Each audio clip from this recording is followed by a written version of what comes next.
Presta muito atenção aqui nesse vídeo que eu vou trazer para você agora algo muito preocupante, muito grave, algo nojento e nauseante. Acompanha aqui comigo, porque você precisa ver e ouvir isso aqui para você acreditar. É um projeto que traz um protagonismo do CAD na regulação de mercado das Big Techs, então o olhar é mais econômico, não é aquela proposta de conteúdo, mas ainda assim as Big Techs estão em cima desse assunto e com um tom bastante crítico, vendo a proposta como uma proposta que super empodera o CAD em modelos inspirados no que foi aplicado na Europa, na legislação que foi desenvolvida pelos europeus, e que, na visão das Big Techs, esse modelo não foi bem sucedido. Então, basicamente, seria uma maneira de você criar uma superintendência dentro do CAD e que agilizaria uma série de processos para garantir que haveria uma competição não desleal, digamos assim, entre essas empresas, a partir de uma criação de alguns critérios, inclusive com faturamento, por exemplo. Mas o que chama a atenção é essa crítica vir à tona por meio do Conselho Digital, que é uma associação que reúne boa parte dessas Big Techs, e nesse tom bastante crítico e tão próximo de uma reunião do presidente Lula com o presidente dos Estados Unidos, Donald Trump. E por que isso é relevante? Porque a situação das Big Techs é vista como um dos fatores que ajudaram a pavimentar a rusga de meses atrás dos Estados Unidos com o Brasil, no bojo de tudo aquilo que a gente já sabe, né? A influência do bolsonarismo junto à Casa Branca, o Brasil foi escolhido como a bola da vez pelos americanos, ainda que a gente tenha estancado boa parte disso hoje, inclusive com essa abertura de portas, há uma visão de que todos aqueles países que vão entrando nessa análise mais rigorosa sobre a atuação das Big Techs acabam entrando também na mira dos Estados Unidos, porque o governo de Donald Trump tem essas plataformas como grandes aliadas. Não custa lembrar a imagem que ficou da posse de Donald Trump com os representantes dessas empresas ao lado do presidente dos Estados Unidos. Simplesmente dizer, sabe, que você vai invadir, que vai combater o narcotráfico na terra dos outros, você leva em conta a Constituição dos outros países, a autodeterminação dos povos, você leva em conta a soberania territorial de cada país. Sabe, porque se o mundo ficar uma terra sem lei, sem respeitabilidade, vai ficar muito difícil viver. Eu espero, se o presidente Trump quiser discutir esse assunto comigo, eu teria imenso prazer de discutir com ele assuntos. Imenso prazer. Sabe, esse e outros assuntos. Porque, veja, o mundo não pode continuar nessa polarização, sabe, do bem contra o mal a vida inteira. O mundo não pode continuar com a polarização do bem contra o mal. O mundo não pode continuar com a polarização do bem contra o mal. Ou seja, o que o Lula quer dizer com isso? Quer dizer que você precisa aceitar o que é mal? Você precisa respeitar o que é mal? O mundo não pode estar nessa polarização do bem contra o mal. Tá? Bem contra o mal, na minha opinião, é a esquerda contra a direita. Direita bem, a esquerda o mal. Toda vez que a gente fala de combater as drogas, possivelmente fosse mais fácil a gente combater os nossos viciados internamente. Os usuários. Os usuários são responsáveis pelos traficantes que são, sabe, vítimas dos... Os usuários são responsáveis e os traficantes são vítimas. Eu vi isso. Eu escutei isso.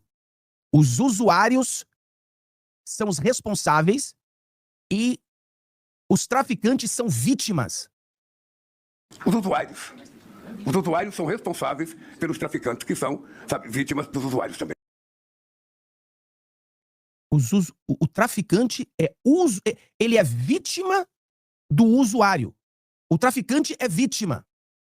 Quer dizer, coitado do traficante que vende o pozinho dos infernos, coitadinho deles. Se não fosse essas pessoas... Cara, é aquele ponto assim que você fala um palavrão que vocês não gostam que eu falo, né? Não pode, mas aí eu falo pra vocês, tá desesperado ou não tá desesperado? Ele tá brigando aqui pelos traficantes ou ele tá brigando aqui por ele? O Lula sabe que a queda do Maduro é inevitável, ele sabe que a queda do Petros é inevitável e ele sabe que a queda dele também será inevitável. Então, o que o Lula está dizendo aqui, protegendo traficantes, como toda esquerda é protetora de traficante, a Globo protege traficante, todos eles protegem traficantes. Então, o que ele está dizendo aqui? Está protegendo ele. Ele está protegendo ele. Quer dizer, então agora os traficantes são vítimas dos usuários. Eu sempre pensei que os usuários eram vítimas. Eu sempre pensei assim. Agora, vítima é o traficante, não é o usuário. De acordo com o bafo de Pitu, ao vivo, né? Essa polarização, sabe, do bem contra o mal a vida inteira. Toda vez que a gente fala de combater as drogas, possivelmente fosse mais fácil a gente combater os nossos viciados internamente, os usuários. Pessoal, ele tá quase falando como Petro. Libera tudo. Libera tudo. Vamos tratar das pessoas viciadas e libera tudo. Libere os traficantes, libere as drogas, libere tudo. Tá falando exatamente a mesma narrativa do Petros. O Petros falou, se a gente soltar o pozinho branco, pronto, não vai ter mais problema. Porque o pozinho branco é muito melhor do que o uísque. É muito melhor do que o uísque. Os usuários são responsáveis pelos traficantes, que são, sabe, vítimas dos usuários também. Ministra, porque é um absurdo, a tese do CEP é das coisas mais estapafúrdias. Eles tentaram, digamos, alegar um foro inadequado de Curitiba, como se nada daquilo pudesse ser feito em Curitiba, e sendo que estava na Justiça Federal. A Justiça Federal é federal. E não por acaso, e é sempre bom a gente lembrar, eu mencionei há pouco, mas aquilo foi revisado pelo Tribunal, pelo Tribunal Regional de Porto Alegre. O STJ em Brasília se manifestou. Nenhum desses juízes, e todos têm conhecimento da lei, viram algum problema. Quem teve essa ideia? Bolsonaro. A ideia do CEP?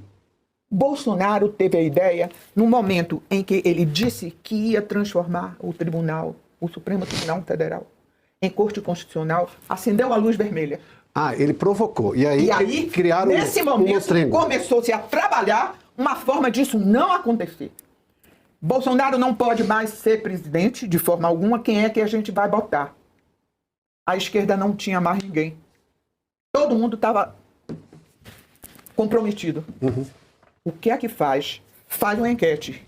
O único que sobrou, Lula da Silva. Mas ele está condenado. Como é que faz? E a gente já julgou uma porção de coisa dele. Como é que faz? Desmoraliza a Lava Jato. Primeiro, dizendo que o Ministério Público se uniu com o Moro para fazer aquele conluio. Como eles não se unem ao Procurador-Geral da República para combinar as coisas. Lógico. O juiz fala e conversa com o Ministério Público. É óbvio. Como também conversa com a defesa. E a partir disto é que veio à tona a única possibilidade que eles tinham de se salvar. Então, o bote para a salvação do Supremo chama-se Lula da Silva. Pessoal, vai feder. Esse caso, assim, a gente já sente o cheiro de esgoto, assim, a quilômetros de distância. O Jason Miller, que é aquele conselheiro do Trump, ele disse ontem no X que não vai desistir até o Moraes ser preso. Jason Miller, como vocês sabem, já sofreu na mão do Moraes, né? Gringo, já ficou lá detido. Ele era o CEO, não sei se ainda é o CEO do Getter, já ficou detido em Brasília, ou não sei se em Brasília ou em Guarulhos, enfim. Então ele já sentiu na pele. Ele já falou, olha, não vou desistir até o Moraes ser preso. Da mesma forma, o Elon Musk, lembram? Daquela imagem que ele gerou com inteligência artificial do Alexandre de Moraes atrás das grades, e ele disse, um dia isso aqui vai se tornar realidade, alguma coisa assim. Você vai ser preso, guarde minhas palavras, alguma coisa assim que ele falou. Então é muita gente grande nos Estados Unidos querendo ver o Moraes preso. E não é simplesmente por uma vingancinha. É porque, de fato, estão caracterizados crimes. Assim, tá claríssimo. Então percebem que são muitas as evidências vindas de casos distintos. Percebem que a coisa está começando a ir além da Magnitsky, além de uma sanção financeira, que é uma sanção terrível. A Magnitsky é algo terrível quando acontece na vida da pessoa. E vocês estão vendo que a coisa está indo agora além da Magnitsky, está já adentrando numa esfera criminal. Então, Alexandre de Moraes, ele pode vir a ser condenado nos Estados Unidos por crimes federais, caso se confirme que ele realmente deu a tal da ordem para monitorar ou prender a Flávia Magalhães sem cooperação internacional regular, sem o Departamento de Justiça americano. Ou ainda, se houver prova de que ele está pessoalmente envolvido no caso da fraude do registro de entrada do Felipe Martins. A gente não sabe, mas caso haja essa prova, aí a gente tem a chamada repressão transnacional, uso fraudulento de sistemas federais americanos, conspiração para privar direitos civis de indivíduos em solo americano. Certo? Então, a coisa não está boa, certo, para Alexandre de Moraes. Já existem casos assim. O Nicolás Maduro e o ministro dele, o ministro lá do interior da Venezuela, tal do Diosdado Cabello, eles foram classificados como narcoterroristas internacionais pelos Estados Unidos. Eles não podem sair da Venezuela, a não ser para países que não têm cooperação com os Estados Unidos, como, por exemplo, Rússia, Turquia, Irã, China e outros dessa natureza. Se o Maduro pisar, sei lá, na União Europeia, pisar em Portugal, na Espanha, vai ser preso. Então, o Maduro ele tem a sua limitação geográfica. O Alexandre de Moraes ele está cada dia mais queimado internacionalmente.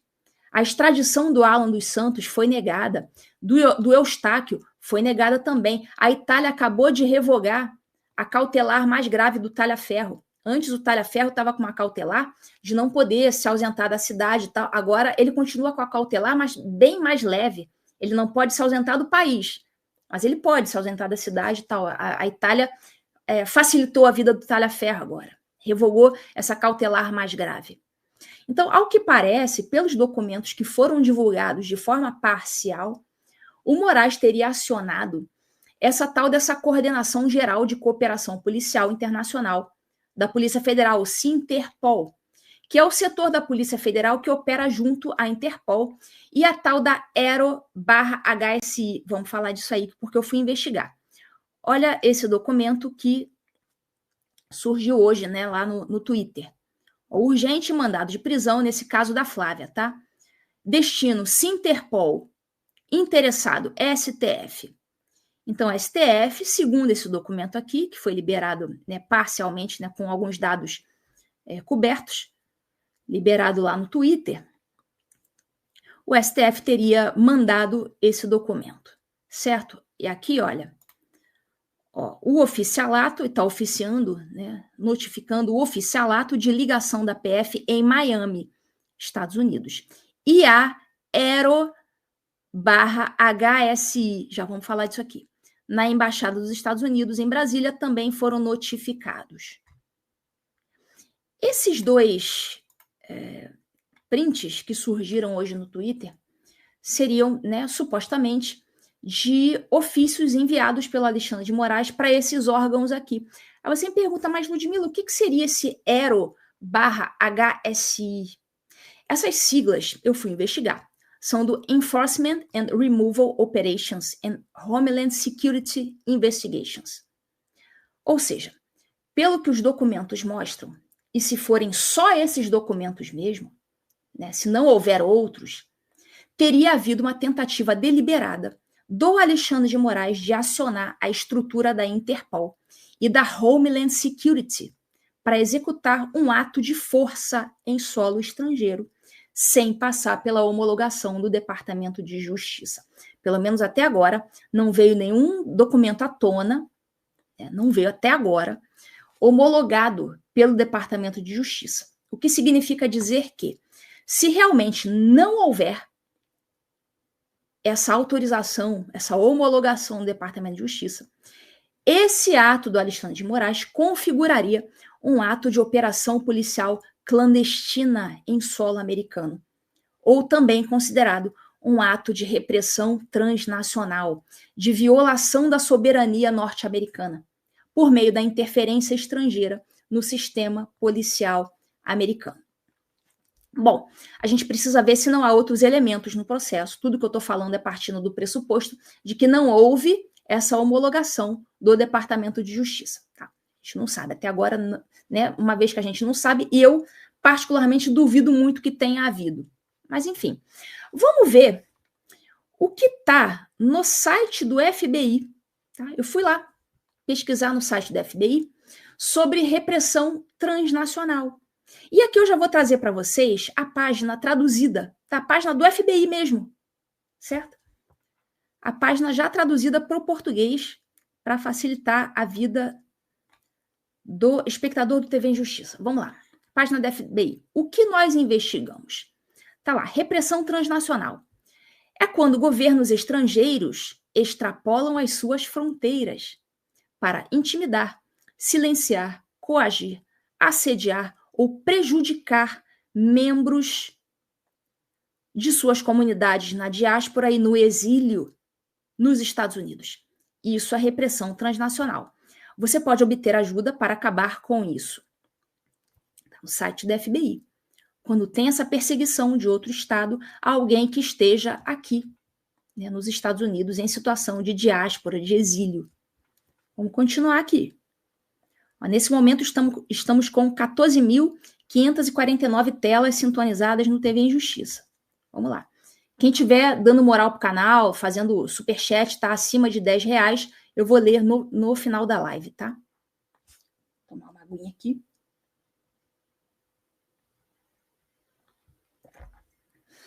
Vamos lá, vamos seguir aqui o site da FBI. Alguns governos estrangeiros buscam intimidar e silenciar seus cidadãos que visitam ou residem nos Estados Unidos. Esses governos também podem ter como alvo membros de sua diáspora que sejam residentes permanentes, cidadãos naturalizados ou nascidos nos Estados Unidos, familiares ou amigos. Essas atividades ameaçam a soberania dos Estados Unidos, violam a lei americana e infringem os direitos e liberdades individuais. Estão reconhecendo essas palavras aqui no ato de algum brasileiro? Eu tô. Continuando aqui, site da FBI. Governos estrangeiros podem usar táticas de repressão transnacional para silenciar as vozes dos seus cidadãos ou não cidadãos conectados ao país, obter informações deles ou coagi-los a retornar ao país de origem. Aí eles têm lá no site da FBI esse guia de intimidação de ameaças, para as pessoas entenderem o que seria essa repressão transnacional e o que fazer se você for ameaçado. Está lá no site da FBI isso aí. A repressão transnacional pode assumir as seguintes formas. Perseguição, campanhas de desinformação online, assédio, intimidação ou ameaças, forçar ou coagir a vítima a retornar ao seu país de origem, ameaçar ou deter familiares ou amigos no país de origem, práticas legais abusivas, por exemplo, ações judiciais, congelamento de ativos, retenção de documentos legais, como passaportes. Eu li essa parte, eu lembrei de mim mesma. Quando um agente no seu país de origem, eu sou uma exilada nos Estados Unidos, em processo de asilo mesmo, de verdade, e um agente lá no meu país de origem está aqui, bloqueando meu passaporte, meus ativos, minha conta bancária. Repressão transnacional. Está aqui, ó. Eu estou lendo para vocês do site do FBI. Não estou tirando da minha cabeça, eu estou botando aqui na tela do TV Injustiça para você ler com seus próprios olhos. Cyberhacking, assalto, tentativa de sequestro. Lembra dos jagunços do Alan dos Santos? Aquele juiz lá, o Marco Antônio, né? Falou que queria tinha vontade de mandar os jagunços virem buscar o Alan dos Santos. Tentativa de homicídio.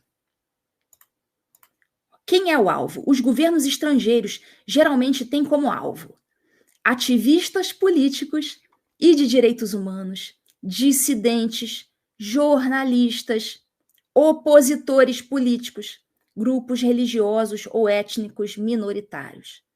Vocês estão reconhecendo isso aqui? Quem que é o alvo do Alexandre de Moraes? Ativistas políticos, dissidentes, jornalistas, opositores políticos. Está aqui. Quem é o alvo? O alvo, nesse caso aqui, que o FBI está relatando, da repressão transnacional. Exemplos e comunicados da imprensa relacionados. Aí, se você entrar aqui, nessa página do FBI, ele lista, isso aqui são tudo links, ele lista vários casos de repressão transnacional já reconhecidos pelos Estados Unidos. Então, eles citam vários casos. Eles citam, por exemplo, o caso de um escritório, de uma delegacia clandestina chinesa em Manhattan. Então, quer dizer, mandaram um chinês lá para Manhattan, Nova York, montar um escritóriozinho, uma delegaciazinha da China clandestina para ficar perseguindo o chinês exilado aqui. Essas coisas eles fazem. Eles citam também um caso da Turquia, o Erdogan, que mandou a gente aqui também para ficar monitorando os exilados lá da Turquia. Ele cita vários casos. Você pode ficar ali o dia inteiro lendo os casos. E isso que está acontecendo com a Flávia, que ela alega que ela estava sendo monitorada por um agente da PF do Brasil, aqui nos Estados Unidos. Se isso aconteceu sem a homologação do Departamento de Justiça americano, isso é repressão internacional, isso é ação policial clandestina, violação da soberania dos Estados Unidos, crime federal americano. Vocês estão percebendo aonde que esse lance está chegando? Começam a perceber que a coisa da Magnitsky, sanção financeira, já está ficando para trás e a coisa já está ganhando contornos criminais internacionais? Então, a TV Justiça tem essa função de deixar essas coisas mais claras. Eu espero que eu esteja conseguindo explicar aqui. Aí no site da FBI ainda tem, olha, como denunciar. Se você estiver nos Estados Unidos, inclusive território americano, suas liberdades serão protegidas, independentemente da sua cidadania. Se você se sentir afetado por repressão transnacional, denuncie ao FBI. Aí tem o contato, tem o telefone para contato e tem o site para contato. É isso. Então, perceberam onde que esse caso chegou? Estão percebendo os contornos? Estão sentindo o cheiro de esgoto que eu estou sentindo? E não é dessa vez para o nosso lado? É isso. Então, quem tem olhos de ver, o pessoal que fica aí derrotista, né? Ai, não está acontecendo nada. Bom, vocês estão vendo aqui, eu não estou vendo coisas. Eu estou mostrando aqui para vocês o que está acontecendo. Essas coisas são assim, são lentas e graduais. A coisa demora mesmo, lamento, mas demora. Mas está acontecendo. It's happening. Está acontecendo. Então é isso. Vamos aguardar. Vamos ver se o Alexandre de Moraes tem autorização do Departamento de Justiça. Com certeza eles já estão sabendo de tudo isso. Aliás, o próprio Dr. Paulo Faria tem uma reunião essa semana agora, ou na próxima, em Washington. É claro que ele vai, né, despejar toda essa documentação. Então, vislumbro no horizonte sanções criminais, nomezinho do Alexandre de Moraes na lista vermelha da Interpol. Isso não vai ser muito interessante? Vamos ver. Vamos ver. Ah, o Brasil pode passar pano, pode não prender? Pode passar pano, pode não prender. Aí lá vai o Brasil. Aí já vai manchete no mundo inteiro. Brasil protegendo violador de direitos humanos, criminoso internacional, complicado. E se o nome do Moraes for para a lista da Interpol, ele não vai poder sair do Brasil, a não ser para aqueles países que eu citei, Irã, China, né, Venezuela, Rússia, Turquia. Não vai poder ir para Portugal, acabou. Acho que não vai ser mais só Estados Unidos que vai bloquear o Moraes, não. Então, assim, é só para vocês saberem que isso está acontecendo e agora a gente vai aguardar. Tá? O caso do Felipe Martins está prometendo grandes emoções aí para em breve. E é isso. Vamos aguardar. Espero que vocês tenham gostado aí das notícias, das boas expectativas. Não é tic-tac, Aqui eu não estou dizendo, vai acontecer isso. Não estou dizendo que vai acontecer nada.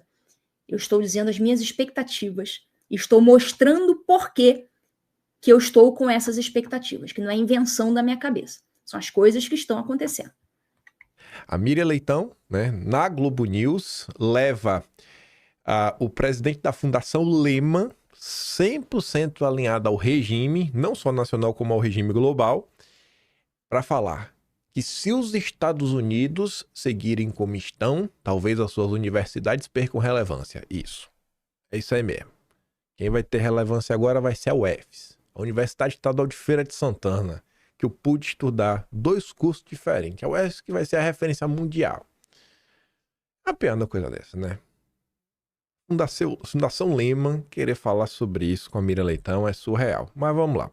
Vamos porque realmente interessa. Nós que estamos aqui observando essas aproximações que não saem do lugar, né? É sempre o início do diálogo, como diz o próprio Jorge Pontual da Globo News, né? O Trump com Lula na ONU foi o início do diálogo. Aí a ligação foi o início do diálogo. Aí enquanto o Mauro Vieira com o Marco Rubio foi o início do diálogo. E nunca sai do início do diálogo. Parece que agora o Lula ia se encontrar com o Trump pessoalmente para resolver. Quem sabe, ou então, quem sabe também será um novo passo do início do diálogo.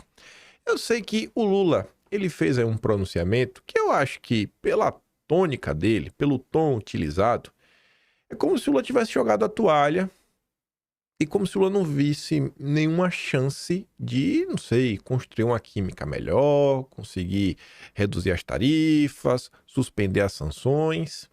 Que tá ali, ó. Lula sobe tom, critica protecionismo e propõe comércio sem dólar às vésperas de reunião com Trump. E assim, gente, uma coisa é uma coisa, outra coisa é outra coisa. Tem coisas que você não precisa anunciar. Você não precisa propor. Você propõe para a pessoa. Você vai lá, o Lula, porque ele vai querer propor um comércio diretamente com a Indonésia em moedas, né? A moeda do Brasil, moeda da Indonésia, sei lá, resolve aí sem precisar usar o dólar. Cara, você precisa propor isso para o público. Você não pode chegar lá para o presidente, primeiro-ministro da Indonésia e falar, irmão, você não quer resolver dessa forma aqui, não, tem esse plano aí, vai ser vantajoso para nós e vamos que vamos. E só vai, numa boa, sem falar nada. Tem que provocar? Tem alguma necessidade de provocar? Eu acho que não. É porque o Lula quer lacrar, quer mandar um recado pro Trump e mostrar que ele é brabo. E depois, quando o Lula critica o protecionismo, aí sim, Lula está criticando abertamente a política econômica dos Estados Unidos. O que é um ataque gratuito, né? Basicamente a troco de nada. E tá ali, né? Às vésperas de uma reunião com o Trump na Malásia, que não sei se vai rolar, eu não coloquei nada aqui em vídeo, porque não saiu nada oficial na imprensa. A imprensa meio que estava rindo para debaixo do tapete. Mas a porta-voz do governo americano falou dos eventos que o Trump vai ter na Malásia e não citou em nenhum momento a reunião com o Lula. Não significa que não vai ter, mas não citou nada. Enfim, aí Lula voltou a subir o tom nesta quinta, com críticas ao protecionismo, a nova Guerra Fria, propôs comércio ao moeda nacional com a Indonésia, uma alternativa ao dólar americano. O Lula poderia fazer isso sem provocar. Ele chegava lá com a Indonésia e falou, irmão, vamos fazer isso e vida que segue. Mas não, ele tem que lacrar em público. Mas vamos aqui ouvir. E eu vou ser bem justo com Lula. A primeira parte do discurso, não acho que Lula está de todo errado, não. Só que aí depois ele vai perdendo a mão. Quanto o Brasil tem interesse em discutir a possibilidade de comercialização entre nós dois ser com as nossas moedas. Essa é uma coisa que nós precisamos mudar. O século XXI exige que tenhamos coragem que não tivemos no século XX. Exige que a gente mude alguma forma de agirmos comercialmente para não ficarmos dependentes de ninguém. Nós queremos multilateralismo e não unilateralismo. Vamos parar aqui, não tem mais para terminar. Nós queremos democracia comercial e não protecionismo. Quando o Lula começa, ele fala, não, queremos aqui que nossos países comercializem entre si, de forma direta, tudo mais pipipipopô. Cara, eu acho que isso é ok mesmo, porque é vantajoso para os seus países. Só que aí começa a entrar as contradições. O Lula, ele é favorável a tomar medidas que favoreçam o seu próprio país. Mas na hora do Trump tomar uma medida que é para favorecer o país dele, por exemplo, ele colocar tarifas para você comprar e vender coisas para os Estados Unidos, aí não pode. Então isso corrobora para mostrar que é um ataque gratuito. E depois você vê o que é o Lula, né? E como colocar numa caixinha, às vezes, é complicado. Porque se você volta no tempo e no discurso bem superficial, as pessoas vão tratar medidas protecionistas, ou seja, a atuação do Estado na economia, como uma medida de esquerda. Trump é a favor do Estado intervir na economia para proteger a sua indústria nacional, seu comércio. Já o Lula é a favor de liberar tudo. É um liberal. Antiprotecionismo. E aí? Então Trump é de esquerda, Lula é de direita? Você tá vendo? Eu só tô falando isso para colocar assim na provocação, que muitas vezes é melhor a gente entender o que é que tá realmente acontecendo e conseguir descrever as coisas do que tentar ficar pegando um rótulo. Porque Lula deixou de ser de esquerda? Lula deixou de ser um amante de países comunistas? Lula parou de ser amigo do Maduro? Não. Continua sendo o mesmo. Não é só porque ele teve essa fala que não muda muito. Assim, ele agora mudou outra pessoa. Não, ele continua sendo a mesma pessoa. Não mudou nada. Mas a gente sempre tem que olhar as coisas tentando entender muito mais o que está por trás do que simplesmente só buscando um rótulo. Aí veja essa notícia. Um ótimo exemplo também de ver o que é o mundo real. Se tem uma coisa que a história humana demonstrou nos últimos, sei lá, 100, 200 anos, é que o governo da China, ele até diz apoiar a esquerda, mas esse apoio não termina no primeiro parágrafo. A China, literalmente, é um dos países mais egoístas deste mundo. Eles estão interessados em investir o dinheiro deles em determinados países, para ter o lucro deles, pensando neles. Toda hora que vê um vamos ver, cadê? Aí finge que não é com eles. Bem diferente até do que era a União Soviética lá atrás, que a turma gostava de treta.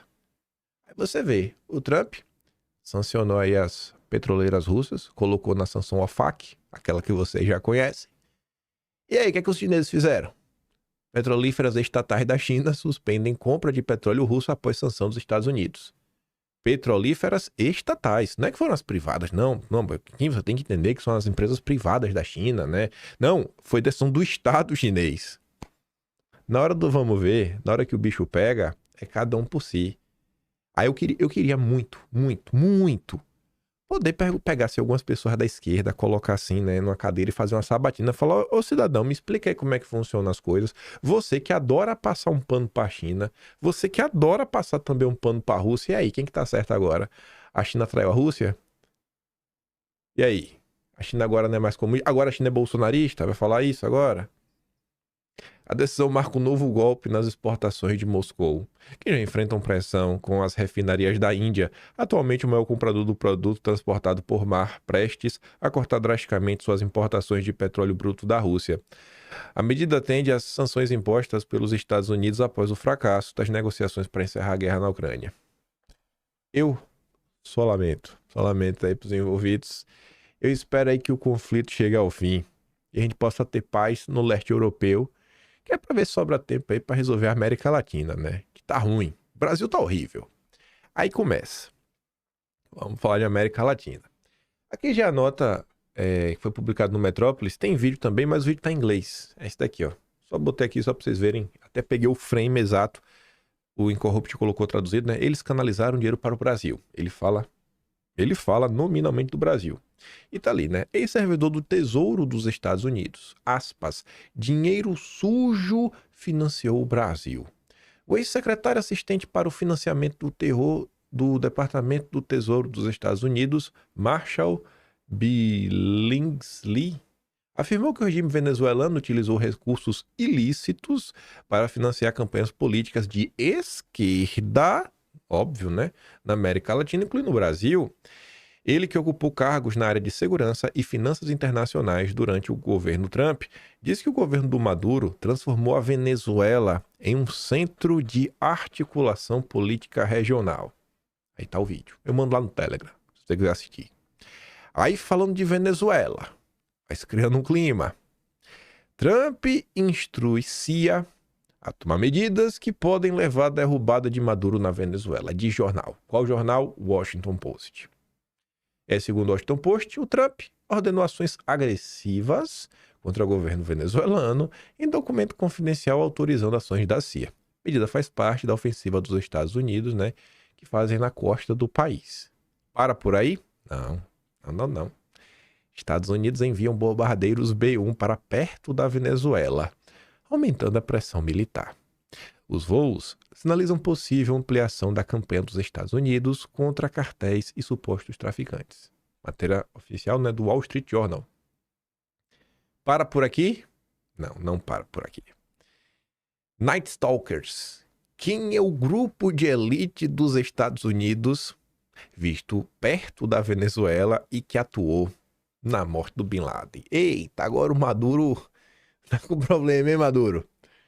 Ih, rapaz. A unidade surgiu nos anos 80 e participou de operações complexas dos Estados Unidos, incluindo a Guerra ao Terror. Maduro é classificado como narcoterrorista pelos Estados Unidos. Eita, rapaz. Essa matéria é do G1, da Globo, viu? Para por aí? Não, lógico que não, rapaz. o caldo pro Maduro tá entornando, viu? Trump diz que cartéis são Estado Islâmico do Ocidente. Aí, lá veio o flautista de Genebra, que tá em Genebra agora. Tá nervoso, ficou nervoso. Estados Unidos falam em Al-Qaeda das Américas para justificar a escalada militar. Ao ampliar os ataques contra supostos barcos, né, do tráfico. Eu gosto de supostos, né? Sempre que é um grupo aí do direito dos humanos, é suposto. Eles são sempre inocentes. O governo do Trump sinaliza que considera como legítima a escalada militar contra a América do Sul. Se os ataques envolverem exclusivamente barcos, que serão da Venezuela, a operação ganhou nova dimensão e um novo país nesta semana, quando foi realizada uma ofensiva contra um barco que teria sido da costa do Oceano Pacífico. Os ataques foram premeditados e a preparação começou em janeiro e fevereiro deste ano. No total, 10 organizações criminosas latino-americanas já foram declaradas como grupo terroristas pelos Estados Unidos, abrindo caminho para ações militares, execuções sumárias no limite e ingerência em territórios estrangeiros. O Pete Hegseth, da Secretaria de Guerra dos Estados Unidos, deu tom do que significa que para os grupos, né, a turma que toca o terror lá no Oriente Médio. Esses ataques continuarão dia após dia. Não se trata apenas de quem vende substâncias, né, que deixa você biruta. O narco, né, que toca um terror, trazendo óbito e destruição às nossas cidades. Segundo ele, esses grupos são a Al-Qaeda do nosso hemisfério e não escaparão da justiça. Veja, olha assim, eu acho que já deu para perceber que muita coisa aconteceu, o mundo virou de cabeça para baixo. Nós estamos em outubro. E às vezes a gente esquece que o governo Trump começou em janeiro. Ou seja, em 9 meses, 10 meses, né? Olha a confusão que aconteceu em 10 meses. 9, 10 meses. Realmente tá movimentado, né? A coisa tá ficando bem movimentada. E existe uma tendência de muita coisa acontecer de forma intensa. Cara, até, sei lá, os primeiros meses do ano que vem. Por quê? Tem uma razão. No meio do ano que vem vai ter aquelas eleições de midterms, como eles falam, né? Que ocorre no meio do mandato. Então você pode ter uma mudançazinha na Câmara, no Senado, e pode correr o risco de não ter mais maioria na Câmara ou no Senado. Então, tem algumas coisas que é melhor fazer logo. Faz para ter certeza que não vai ter problema. Então, acho que pode esperar aí um mundo muito emocionante até o fim da primeira metade do ano que vem. E a depender do midterms, por mais 2 anos e meio. Aí você corta para o Itamaraty, né? Essa matéria, acho que nem precisava existir, né? Na verdade precisa, porque nem todo mundo acompanha a política, tem gente que ainda é boca aberta. Mas acho que vocês, né? Assim, não tô surpreso com nada. Brasil vê com preocupação a ofensiva militar dos Estados Unidos na Venezuela. Brasil não. Brasil não existe, né? Brasil é o nome que dá para um território, sua população e tudo mais. É tipo um CNPJ. O que existe são pessoas. Então, assim, não é que o Brasil vê com preocupação. São pessoas. Que pessoas? O governo Lula. Lula vê com preocupação. Essa deveria ser a manchete. Mas, enfim. Aí diz que essas falas do Trump contra a Venezuela acenderam um alerta vermelho no Itamaraty. Não é mais amarelo, agora já é vermelho. A ameaça da Casa Branca de avançar em ataques militares contra a Venezuela elevou a atenção no Palácio do Planalto. O assunto deverá ser um dos temas mais sensíveis da conversa de Lula, né, que ele deve ter com o Trump nos próximos dias. Não sei se vai ter, espero que realmente tenha essa conversa. Acho que vai ser importante. Fontes do Itamaraty afirmaram que o governo brasileiro vê com grande preocupação a escalada militar norte-americana no continente. Lula, que tenta se posicionar como mediador e defensor da soberania dos países latino-americanos, deverá dizer a Trump que o Brasil não apoia qualquer tipo de intervenção externa em solo venezuelano. Óbvio que o Lula não apoia, né? O Maduro é um amigo de longa data. Aí, se tratando dessas questões aí, dos Estados Unidos e tudo mais, teve mais um ataque a barco, né? Aí o senador Flávio Bolsonaro resolveu fazer um tweet em inglês, que basicamente tá falando o seguinte, né? Nossa, que inveja. Pô, eu ouvi que temos barcos como esse, né? Aqui no Rio de Janeiro, na Baía de Guanabara, né? Cheios de drogas. Teria interesse não, pô? Gastar uns mesezinhos aqui nos ajudando a lutar contra essas organizações, essas facções. Foi isso que o Flávio Bolsonaro falou, né?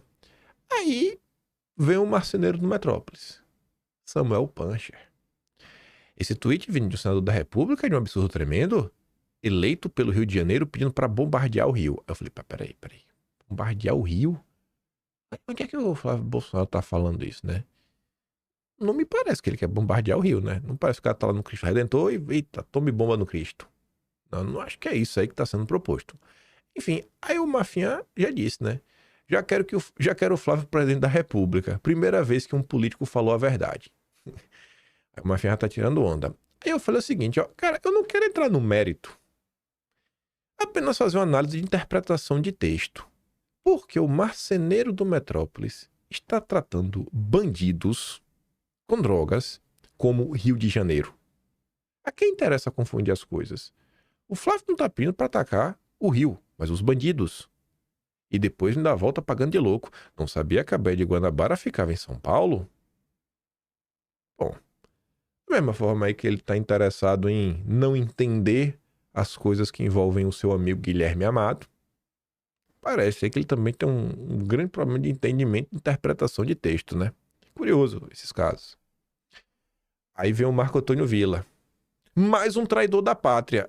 Aí o traidor da pátria, o Flávio Bolsonaro. Flávio sugere que os Estados Unidos ataquem embarcações. Aí você vê e fala, nossa, bicho, a UOL, né, coloca, ó, embarcações. O Flávio quer que ataque embarcações, não o Rio de Janeiro. Tem algo muito estranho com o marceneiro do Metrópolis, hein? Muito estranho, cara. Você tá estranho, viu, Samuel Pancher? Aí eu fico pensando, gente, como isso daqui é trair a pátria? Agora o Brasil é o quê? São esses bandidos, sabe? O Rafael Gluz até coloca, atacar os bandidos é trair a pátria? Então, rapaz, aí não dá, né?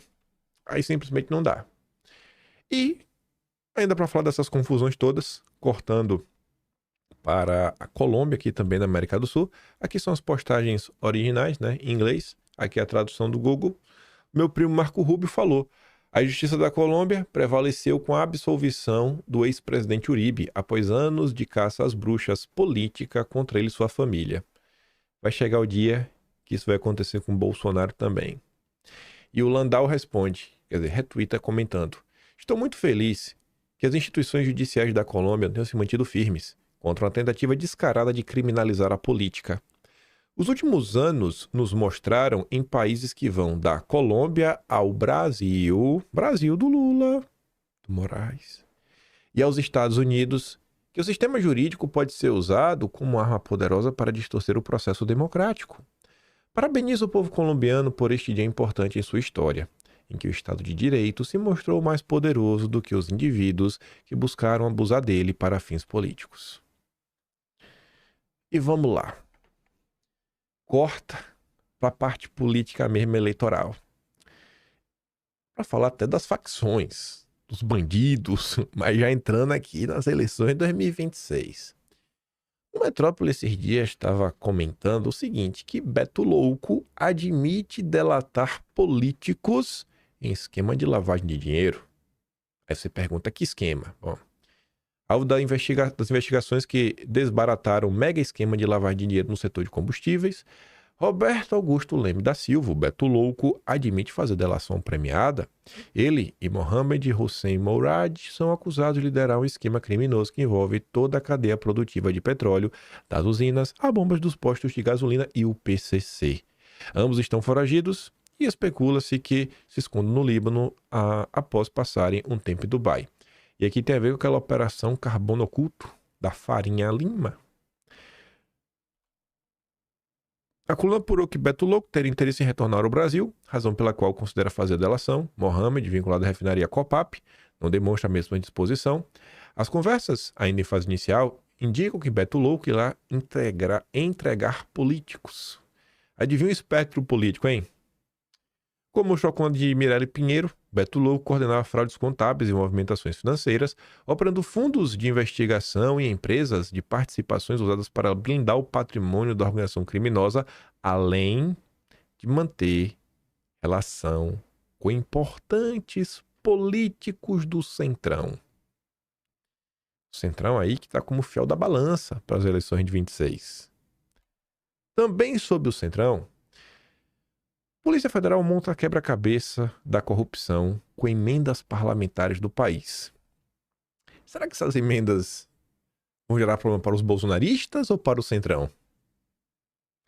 A PF tem mais de 100 inquéritos em andamento, muitos em ponto de deflagração de operação contra deputados e senadores investigados por desvios de emendas parlamentares. E estão distribuindo em diversos gabinetes. Um deles é do Flávio Dino. E aí o Cláudio Humberto fala o seguinte, né? Teoria da relatividade. Líderes do Centrão estão aterrorizados. Dizem que o ministro Flávio Dino, que determinou pente fino e suspensão das emendas, está para o Centrão, assim como Moraes está para a direita e Jair Bolsonaro. Hashtag sem anistia para o Centrão, né? Então, vai se criando um clima no Brasil a um ano das eleições. Parece que se o Centrão não quiser subir no barquinho do Lula por bem, vai subir por mal. Aí, falando de subir no barquinho do Lula, ontem a gente estava comentando o seu Ciro Nogueira, já se movimentando no Piauí, onde seus aliados dizem que ele já está meio que disposto a reatar com Lula. E o Estadão, rapaz,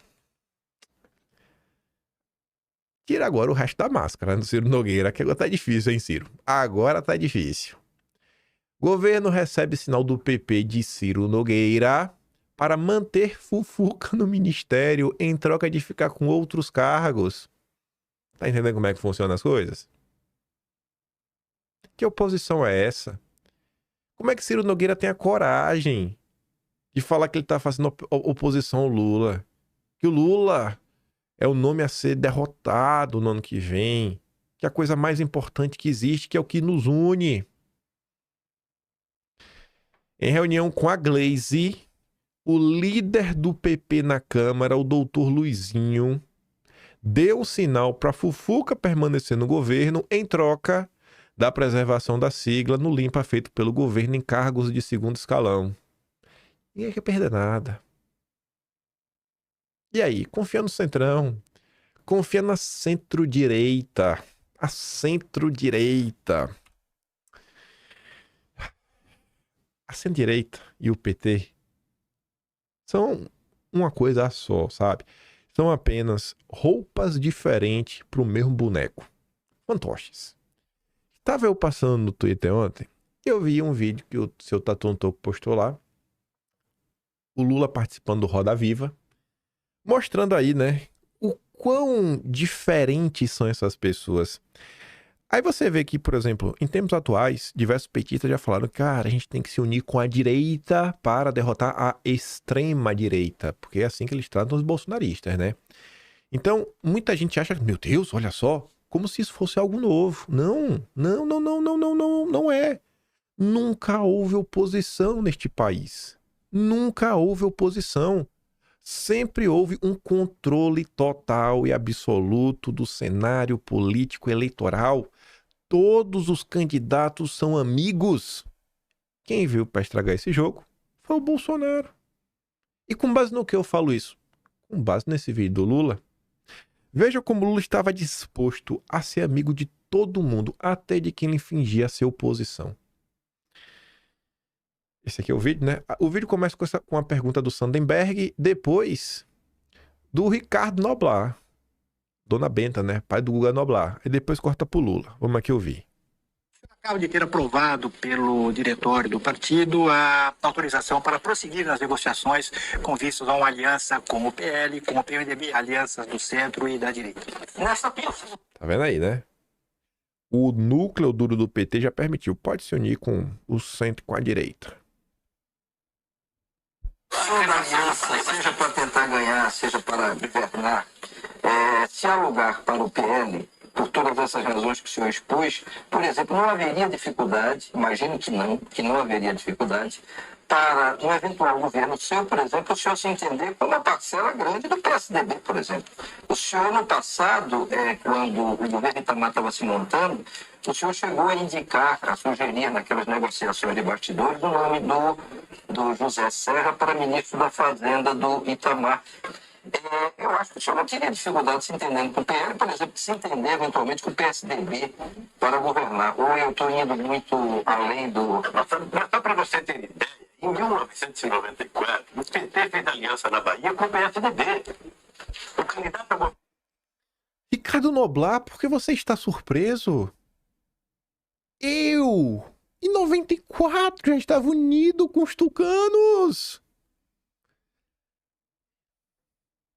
Onde nós estávamos, gente, quando o Lula estava no Roda Viva? Deixando claro que tudo sempre foi um teatro das tesouras. Nunca foram opositores. Vocês conseguem conceber uma aliança com o PT em qualquer âmbito. Vocês não conseguem aceitar a aliança, mas com ninguém. Imagina com o PT. O bolsonarista mesmo, assim, ele atura. Ele pode até entender, fala assim, cara, beleza, tô entendendo assim, porque é necessário, tudo mais, pipipi, o negócio realmente assim, não dá pra mudar dia pra noite, mas com seu arqui-inimigo, o PSDB, Lula, e fala isso como se fosse algo extremamente normal, nunca houve oposição política nesse país. A oposição política nasce com a direita que tá aí, bolsonarista. Essa é a verdadeira oposição ao regime. Sempre foi um jogo de cartas marcadas. Era do PSDB. Nós tínhamos o prefeito do PSDB. O Serra daria um bom ministro da Fazenda? Não sei. Não sabe, eu não quero discutir. Eu não discuti nada antes de ganhar as eleições, porque... O Serra seria um bom ministro da Fazenda, Lula? Não sei, não quero discutir isso, não quero ganhar pelas eleições.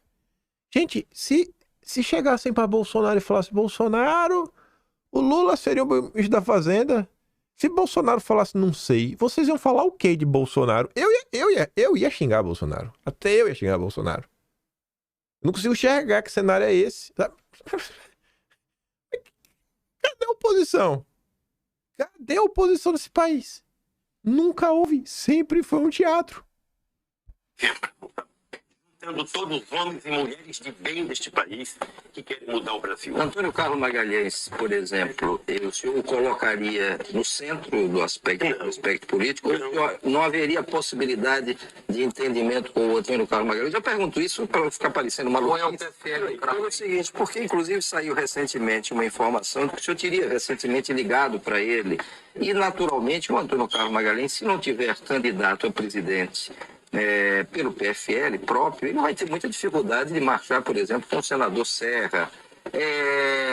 O senhor dispensaria o apoio do Antônio Carlos Magalhães? Deixa eu lhe falar uma coisa que você, houve um tempo, Lula, que você me fizesse uma pergunta dessa, eu ia dizer, não quero. Deixa eu lhe dizer uma coisa. Houve um tempo que eu ia falar não. Que ele não aceitaria se unir com a CM, mas os tempos mudaram.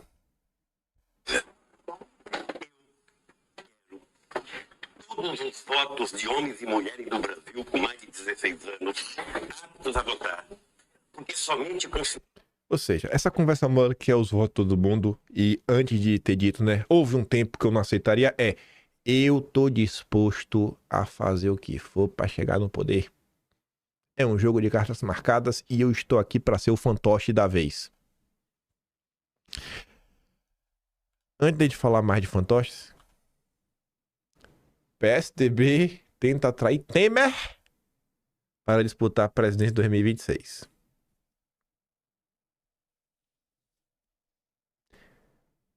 Marconi Perillo, que é o presidente nacional do PSDB, convidou o Temer para ingressar no partido e se lançar candidato à presidência.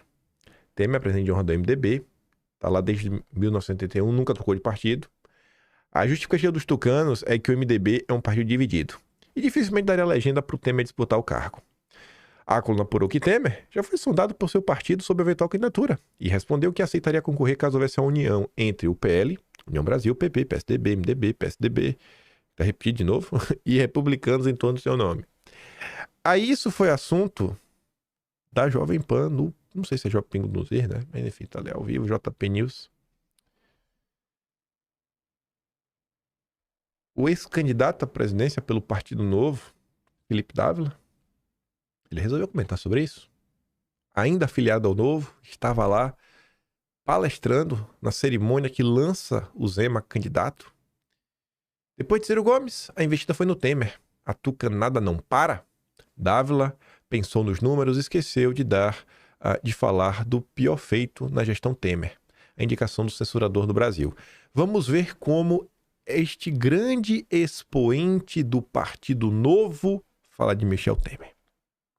Com certeza o companheiro Chiquinho e o companheiro Deltan vão rebater, né? Após filiar Ciro Gomes, o PSDB tenta atrair Michel Temer e trabalha para lançá-lo à presidência da República. Temer é presidente de honra do MDB, que está na legenda desde 1981. E os tucanos justificam que a sigla é dividida e teria aceitado com... Seria o Volta Temer, é isso? Muita gente tem saudades daquela época. Taxa de juros entrou à presidência com 14%, caiu para 2%. Né? Caiu para 2%, não era Temer? Certeza. Não era Bolsonaro, não, Dávila? Fez a reforma mais importante, que foi o teto do gasto. Foi isso, justamente a disciplina fiscal, que fez com que o Brasil derrubasse a taxa de juros. Tu percebe como esse pessoal é fanático por teto de gasto? Não tem alguma coisa errada nisso? Você não precisa ser um especialista de economia. Faça aquela análise que você faz. Se a Globo está de um lado, você está do outro. Você tá vendo todo mundo falar disso como se fosse assim a solução mágica para resolver todos os problemas do país. Ninguém tá falando para gastar dinheiro de forma irresponsável. Mas será mesmo que não tem nada de estranho por aí? A reforma do ensino médio. Aprovou a TLP, acabou com aquele juro subsidiado ridículo do BNDES, que era o único lugar que você tomava dinheiro no mercado a 13%, 14% de juros e emprestava 6%. Ah, beleza, era a festa de Babete aquele tempo.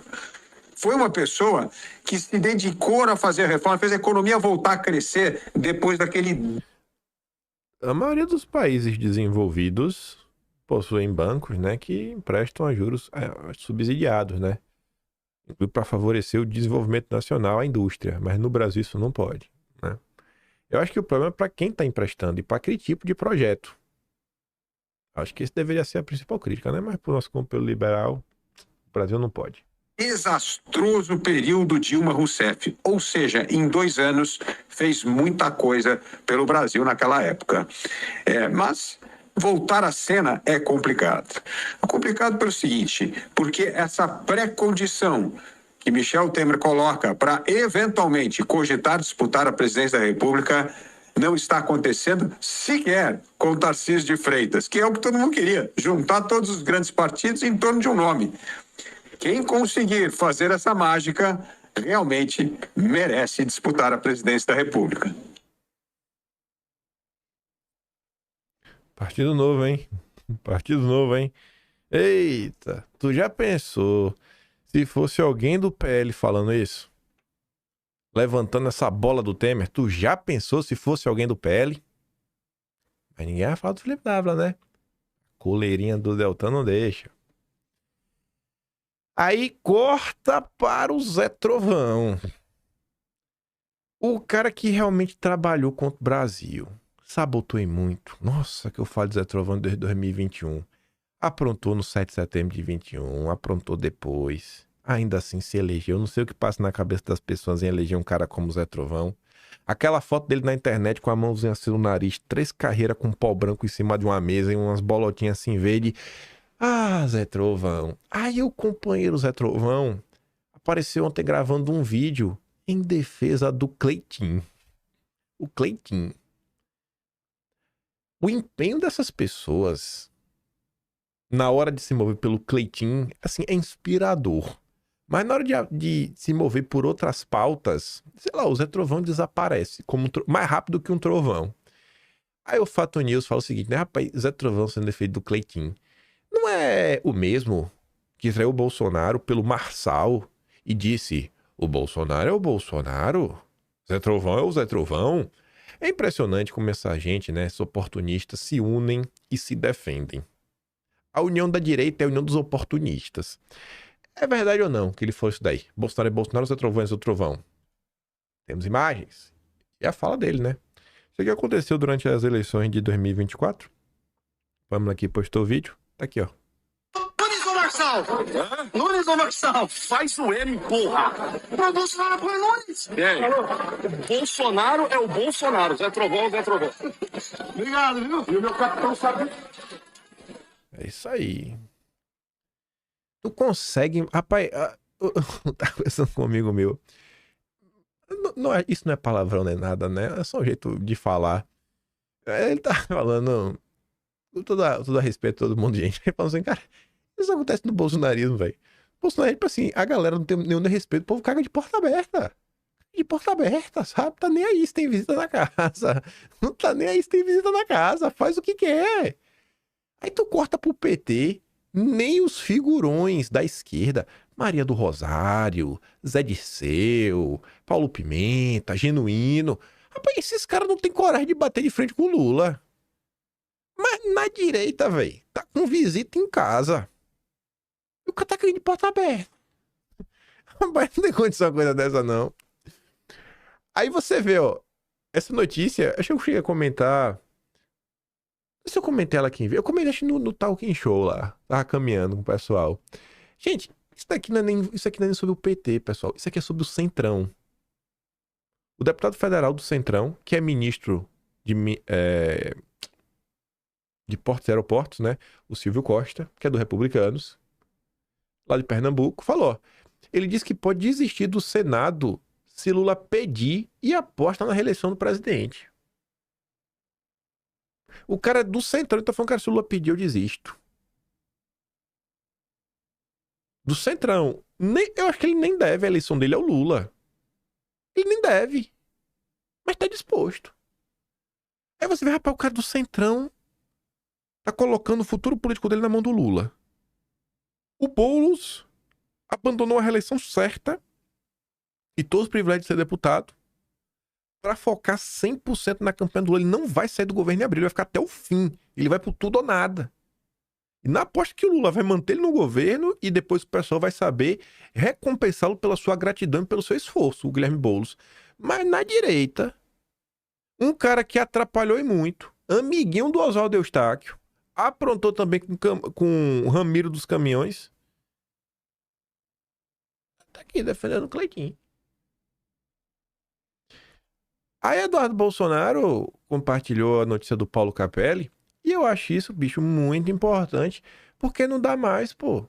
Não dá mais pra ficar varrendo esse tipo de coisa para debaixo do tapete. Esse tipo de coisa só tá acontecendo porque isso aconteceu durante anos e toda vez que acontecia, o pessoal varria para debaixo do tapete. Ou seja, passava a ideia que é de boa, que não pega nada. Nunca foi cobrado o mínimo de respeito. Aí o Cleitinho foi lá, correu para se defender, a gente comentou isso aqui ontem, falar com o Paulo Capelli. Eduardo Bolsonaro perderia para Lula em 2026. E Cleitinho também falou que era imprudente Eduardo se lançar candidato. Aí Eduardo risca o chão e fala, irmão, imprudente foi darmos a vaga do Senado para você, mas muitos dos nossos erros iremos corrigir. E o Paulo Figueiredo compartilha dizendo, né? Cara, vocês imaginam alguém na base política do Lula ter a ousadia de dizer em público que o candidato dele não tem viabilidade? Vocês têm noção que é isso? E aí fica aquela galera, resolvam no privado. É por isso que a esquerda vence todas. Cara, não, a esquerda vence todas porque a esquerda não precisa brigar por isso daqui, porque isso daqui não ocorre na esquerda. existe um respeito. Ou mesmo dizer que já está com a dívida paga, né? Da vaga ao Senado. É esse tipo de escolha que precisa de revisão. Bom, Minas Gerais, terra do Cleitinho. Saiu essa notícia ontem no Capelli. Eu acho que tem uma tendência de ser verdade. Com base no quê? Quem você acha que é verdade? Já falo. Bolsonaro se apoia candidato ao Senado por Minas Gerais. Quem? O deputado estadual Cristiano Caporeso. Por que eu acho que essa notícia é verdade? Porque eu acho que Bolsonaro vai apoiar o Caporeso. Porque eu gosto do Caporeso? Não. Ontem, o veículo O Tempo, que é um jornal de Minas Gerais, compartilhou essa notícia e o Carlos Bolsonaro compartilhou. E o Carlos está direto lá com o pai dele, né? Então, assim, se o Carlos compartilhou isso daqui, eu acho que tem uma forte tendência disso aqui realmente ser real.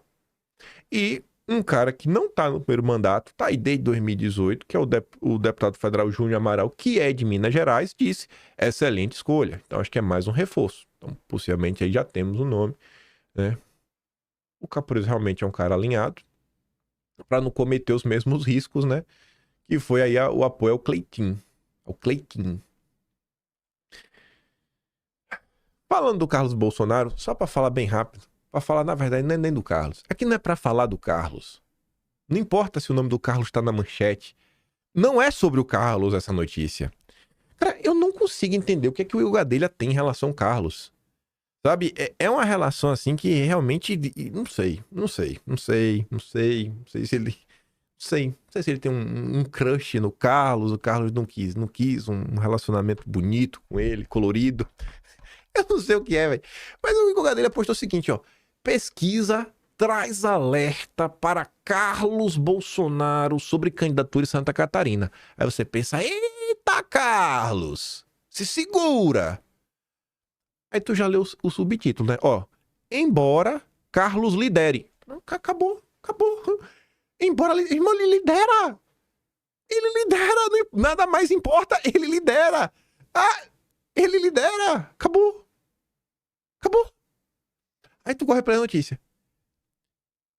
Realizada pela empresa Neocamp Pesquisas, que é sediada de Santa Catarina, o levantamento mostra Carlos liderando as intenções de voto ao Senado em todos os cenários.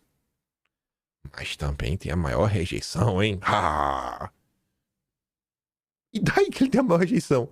Ele lidera em todos os cenários. Eleição majoritária, não tem segundo turno. E se ele tá em primeiro, ele vai entrar.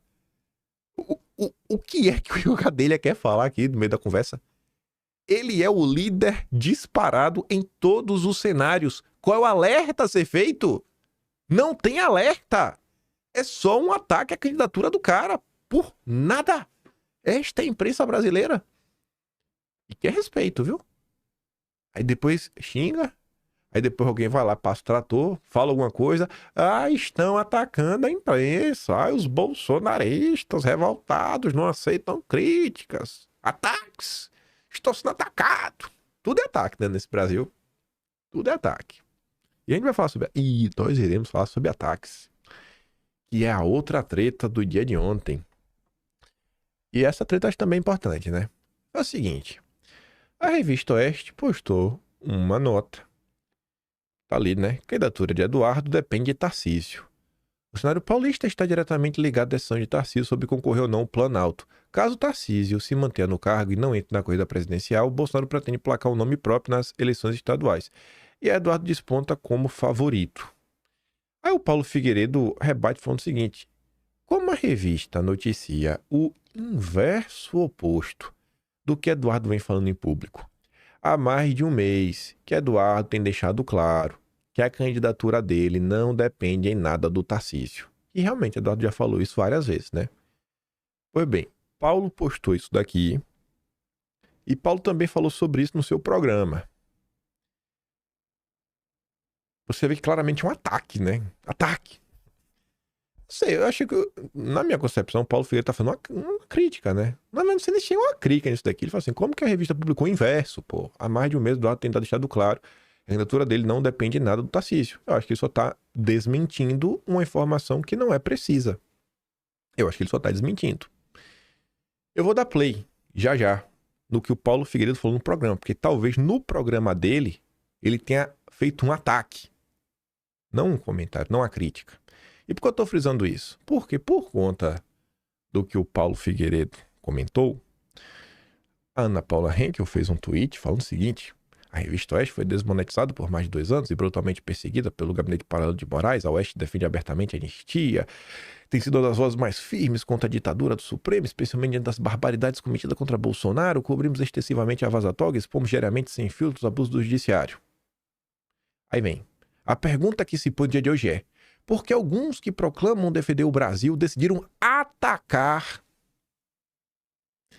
justamente o veículo que mais tem defendido o país e revelado as entranhas do sistema?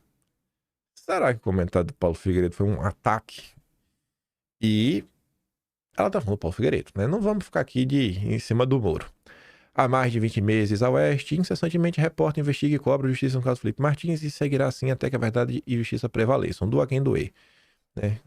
Justiça vai prevalecer. Aí, bom, o Eduardo Figueiredo, né? Ou o Paulo Bolsonaro, brincadeira. O Eduardo Bolsonaro também postou o mesmo print falando, né? Há alguns meses eu venho dizendo exatamente o inverso, que minha candidatura não depende do Tarcísio, e reafirmo. E aí, sei lá, é proibido discordar da Oeste? Discordar da Oeste agora virou um ataque? Você fala, pô, mas Paulo Figueiredo só falou aquilo mesmo? Ele não fez nenhum ataque à revista Oeste? Bom, falei que ele também comentou sobre o caso no programa dele. Vamos ver se aqui ele está atacando a Oeste.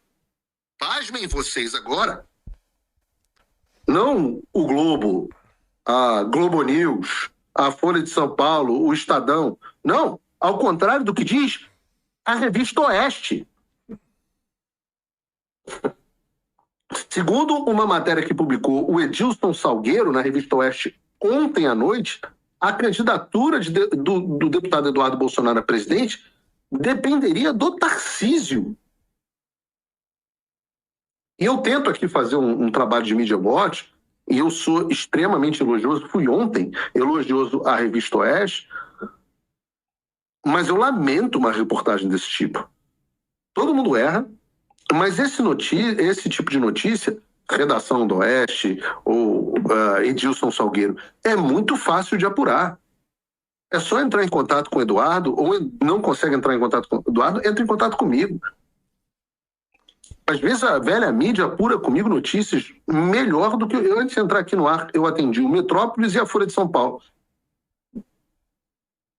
Então, não é possível que o Metrópolis e a Folha de São Paulo tenha uma apuração melhor do que um dos melhores veículos de comunicação que a gente tem, que é a revista Oeste. É o que ele fala, né? Um dos melhores veículos de comunicação que a gente tem, que é o Oeste. Isso não me parece um ataque, né? Parece que ele tá reconhecendo a qualidade. Ainda tem mais alguns segundos aqui, né? Será que ele vai fazer algum ataque? Eu até agora não vi um ataque. Se eu falo com a Folha Globo, eu certamente falarei com a revista Oeste. Então, deixa eu deixar claro aqui, para tirar a dúvida de qualquer um. A candidatura do Eduardo Bolsonaro não depende absolutamente em nada da decisão do Tarcísio. A candidatura do deputado Eduardo Bolsonaro a presidente depende tão somente de haver ou não um outro candidato de fato antissistema e bolsonarista na urna. Aí, né? Não vi um ataque. E não foi só eu que não vi ataques. Por exemplo, a Tsuki colocou o seguinte, né? Gente, pergunta sincera, velho. Qual foi o ataque? Aí um perfil chamado Miliciano Reaça fala o seguinte: cara, eu acho que Ana Paula tá sendo um pouco corporativista. Foi uma crítica pontual. Se bem que não é a primeira bola fora do Oeste. Ela deveria entender que na empresa em questão existem quadros bons e ruins e mesmo vale para as pessoas que lá estão. E às vezes não é nem isso, às vezes é um bom quadro, às vezes só errou e fala, pô, foi mal, aí erramos aqui na apuração, consertamos e vida que segue. E vida que segue. Aí o outro perfil, o Alexandre, comenta assim, cara, não pode mais criticar matéria mentirosa, né? Criticar agora matéria mentirosa é ataque.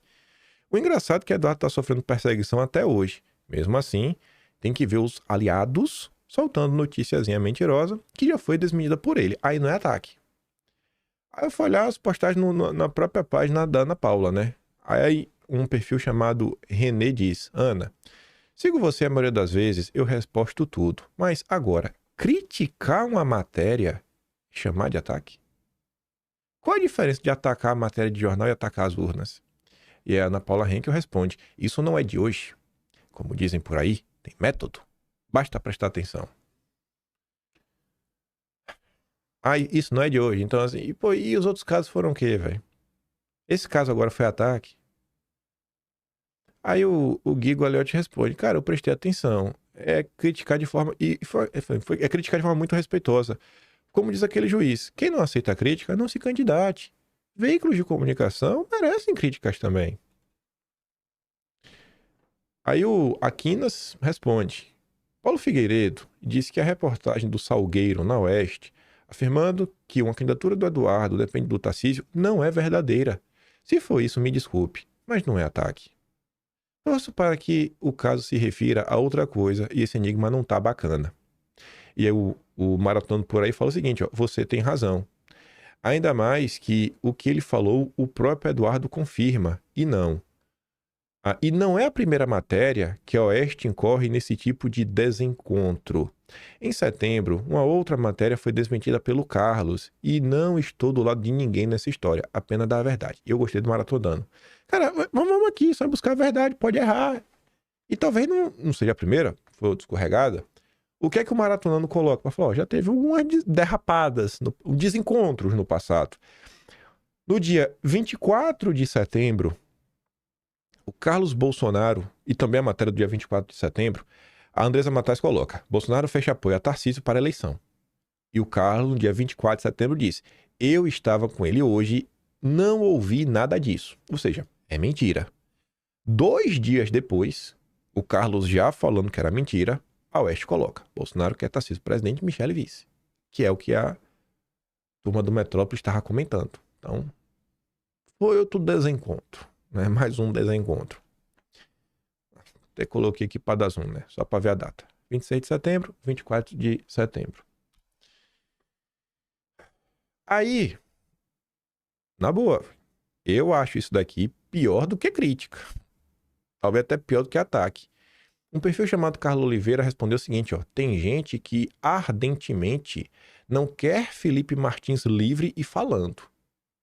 E a Ana Paula Henkel fala o seguinte, fato. Inclusive o senhor Chiquini veio com essa mesma tese, né? Que o Paulo Figueiredo estaria por trás, né, de uma tentativa aí de blindar o sistema, os agentes do sistema, e em troca da cabeça do Felipe Martins. Então, assim, de um lado, o Paulo Figueiredo reclamou de uma matéria que é mentirosa. Do outro lado, começam algumas insinuações como o Paulo Figueiredo possa estar, sabe, contra o Felipe Martins. Eu acho que isso não é de bom. Eu acho que isso é desproporcional, sabe? Eu acho isso bem desproporcional. E aí eu tava passando ontem, para encerrar esse tópico, encerrar essa treta, ou talvez não, mas acho que vai encerrar.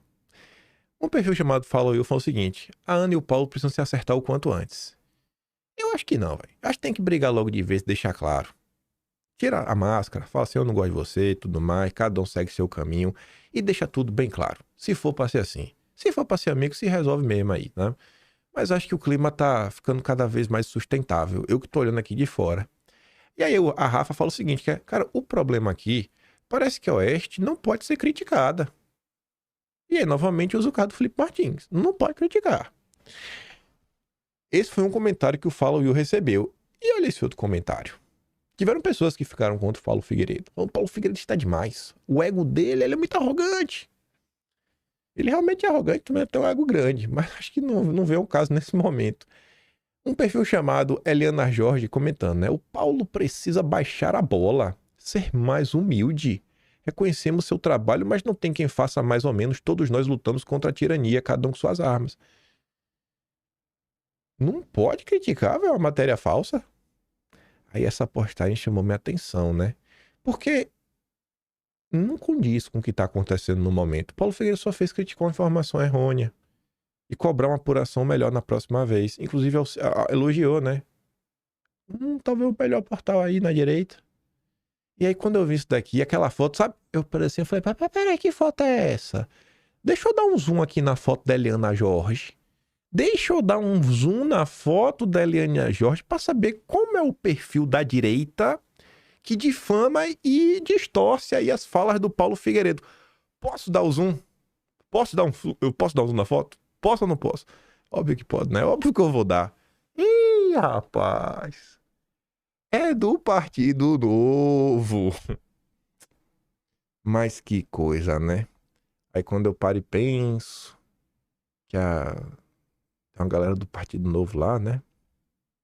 Sempre batendo cartão. Ai, o Partido Novo, né? Partido Novo, né? Eu não vou falar mais nada pra não ficar na pirraça, porque a minha opinião do Partido Novo, todos vocês já sabem.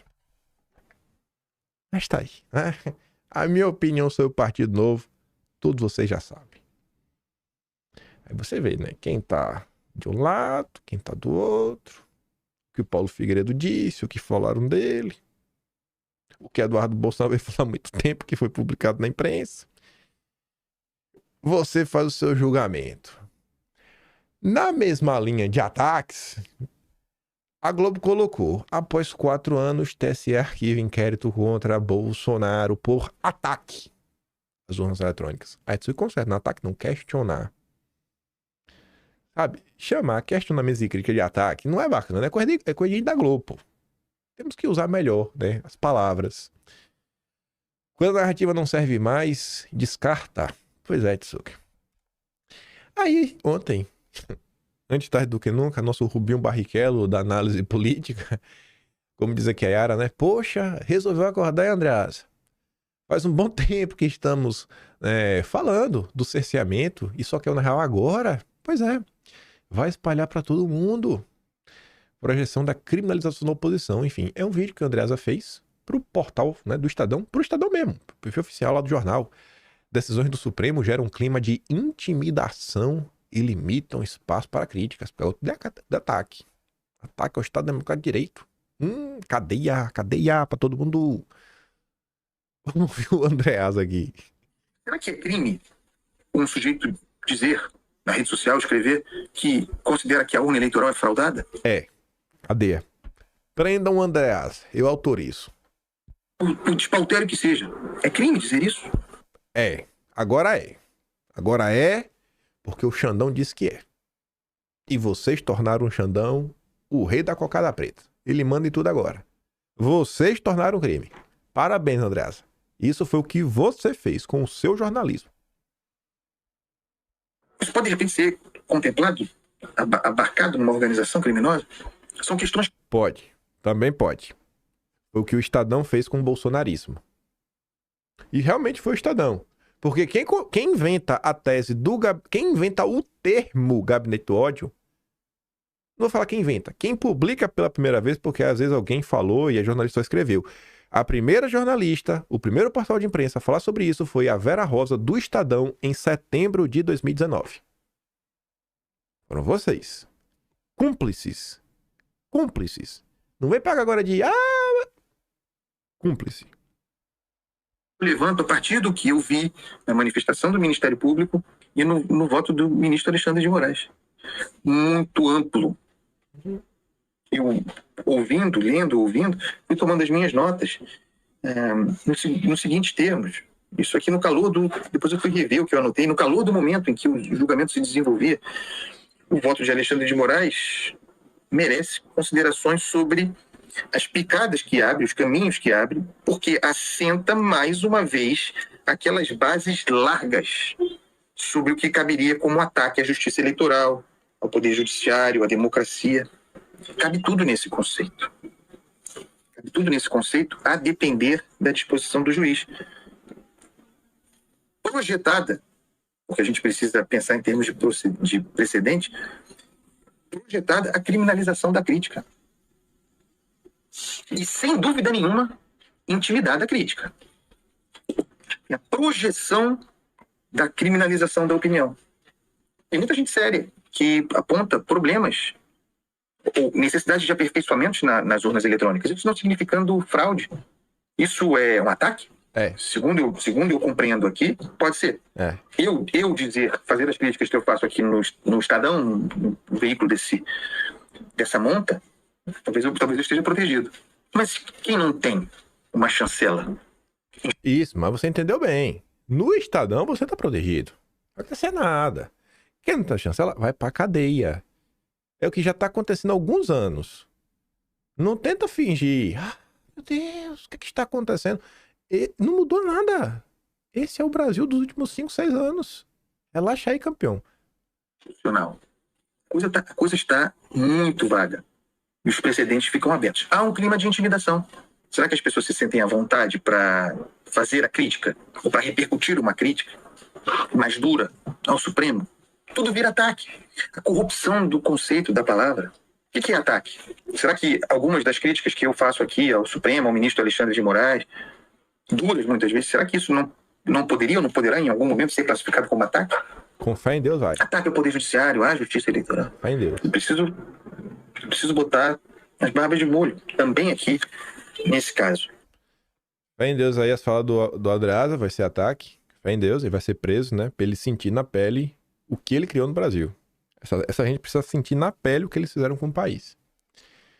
E aí, só pra chegar nos finalmente, no mesmo tom, a PGR manda investigar servidores que criticaram o penduricalho. Cadê a deles? Sem anistia. Aí tá ali o Ivanildo, né?